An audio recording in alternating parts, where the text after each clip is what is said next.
Nobody saw the last 10 years of my work, and I think that was a big mistake.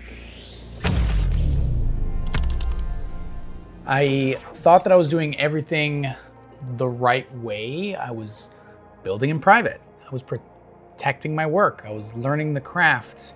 But now I have over a dozen screenplays on my hard drive and half a dozen short films on my computer, and barely anybody has seen them. And I haven't made a dime off of them. And as someone who's trying to make this a career and actually provide for my family through filmmaking, that stings. Because I might be better at my craft. Like those 10 years, that wasn't a waste of time. I really did learn a lot. But financially and in my career, I'm pretty much in the same place that I was 10 years ago. Now, I wasn't completely in private. I did enter some screenplay competitions. I got a little bit of feedback on my craft, and I was able to improve. I think it was definitely not a complete waste of my time, but I just keep thinking, imagine if I started posting on YouTube 10 years ago when I started having the thoughts of these narrative stories. Imagine if I started showing that process and I stayed consistent for 10 years. My life would look so different than it does now. Now, the 10 years wasn't a waste of time, obviously, but it did cost me something. And I feel like I learned 3 big lessons from building in private that I'm trying to counteract and fix by being here online and open and talking to you today.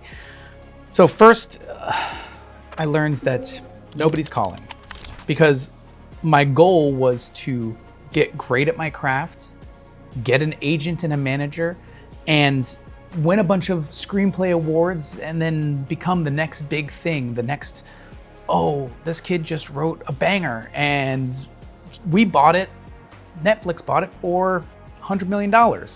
You know, obviously that's a pipe dream. That's what all filmmakers hope to achieve. And I was living that dream along with everybody else. But I realized that I couldn't even get an agent to call me back because everybody else is trying to do the same thing. So nobody's gonna pick up the phone and call me. I've gotta make my own destiny. The second lesson that I learned is I was pretty much guessing without putting my work out there and getting real feedback, not from coverage or from people working in the industry or from screenplay competitions, but from true fans, from the audience. I'm not writing these films to go into the circuit, the festival circuit. I'm writing them for people to enjoy, for an audience that I'm trying to build. But I was guessing at everything. I was guessing at what worked. I was guessing at what people would respond to. I was guessing at whether my ideas resonated with anybody outside of my own head. And in order to get real feedback, something has to live in the real world. And none of my stories were living in the real world. They were all living on my hard drive or in my head. So how am I supposed to improve and grow and build something that is actually going to become a successful business and make the films that my fans want to see without my fans' feedback? That's dumb. And the last thing that I really came to realize is that when you hold on to your ideas, they become more fragile. I mean, we all have imposter syndrome. I have it right now talking to you, because I don't have all the answers. So who am I to say that I should be here on your screen giving you advice?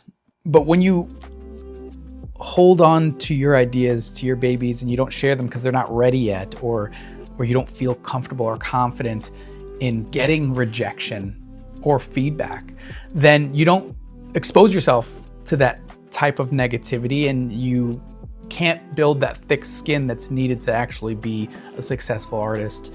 You need feedback, you need to deal with rejection, and you need to be able to adapt And without doing that, I felt very fragile. I felt like the longer it took me to put my ideas out there, the harder it was for me to do it, because I was polishing it and trying to make it perfect.